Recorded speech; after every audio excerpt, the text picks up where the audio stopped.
In this video, we will explore C++ exceptions.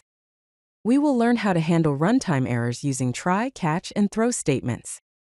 Let's get started. Exceptions are runtime anomalies or unusual conditions that a program may encounter during execution. Exceptions serve to separate error handling code from regular code to improve readability and maintainability. Here's an example. Consider a function named divide that takes two integer arguments, a and b. Inside this function, if b is equal to 0, a throw statement is used to signal an exceptional situation with the message, division by 0 error. The exception handling flow in C++ involves three main components: the try block, the throw statement, and the catch block. The try block encloses code that might throw an exception.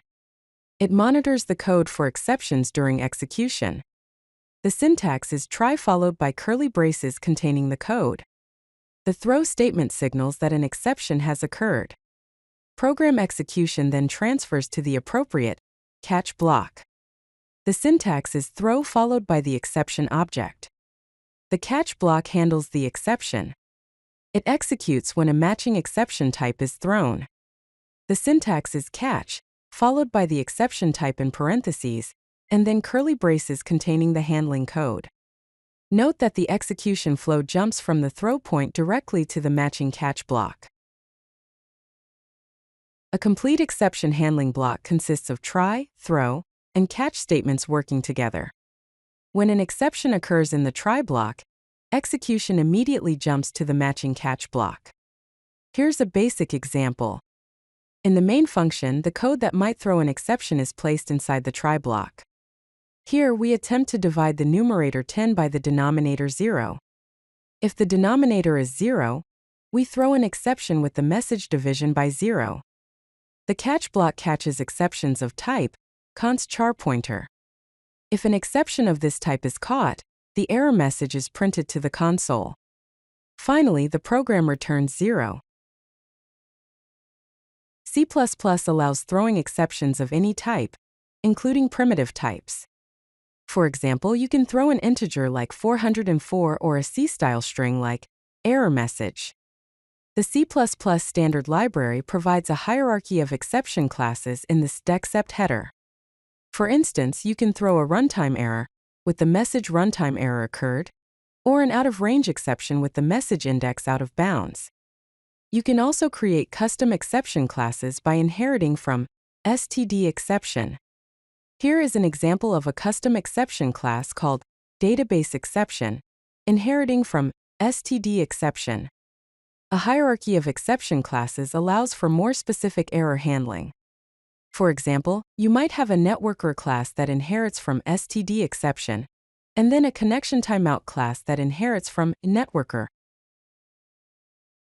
You can have multiple catch blocks to handle different types of exceptions. Catch blocks are checked in the order they appear in the code. Therefore, place more specific exception types before more general ones. You can use catch as the last handler to catch any unhandled exception type. In the example, the code inside the try block takes an integer choice as input. If the choice is 1, an integer exception 404 is thrown. If the choice is 2, a C-style string exception error is thrown. Otherwise, a runtime error exception with the message unknown error is thrown. The first catch block catches integer exceptions and prints a message. The second catch block catches C-style string exceptions and prints a message. The third catch block catches std_exception exceptions and calls the what method to get the error message. Finally, the catch-all block catches any other exception types and prints an unknown exception message. Custom exception classes provide more context about errors and allow for more specific error handling. Here are some best practices. Inherit from std_exception, override the what method, include relevant error information, and create a hierarchy for related errors. Let's consider a file exception class that inherits from std_exception. It has a private member variable m_message to store the error message. The constructor takes the file name and error message as input and formats the error message. The what method returns the error message as a C-style string. In the usage example, a file exception is thrown with the filename data.txt and the error message not found. The catch block catches the file exception by reference and prints the error message using the what method. The noexcept specifier indicates that a function will not throw exceptions. If it does throw, std_terminate is called. The noexcept operator evaluates at compile time whether an expression might throw an exception. Benefits include compiler optimization, better code documentation, and improved move semantics. Here's an example. A function called saveFunction is declared with the noexcept specifier, indicating that it will not throw any exceptions. The process function is a template function that uses conditional noexcept based on whether the type T has a no-throw move constructor.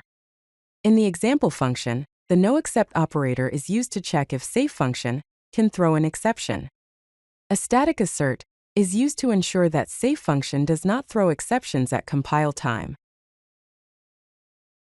Exceptions should be used for error conditions, not for normal control flow. Use them for truly exceptional situations. Use I, which stands for resource acquisition as initialization, to manage resources and ensure proper cleanup even when exceptions occur. Catch exceptions by reference to avoid slicing and unnecessary copying. Aim for strong exception safety when possible.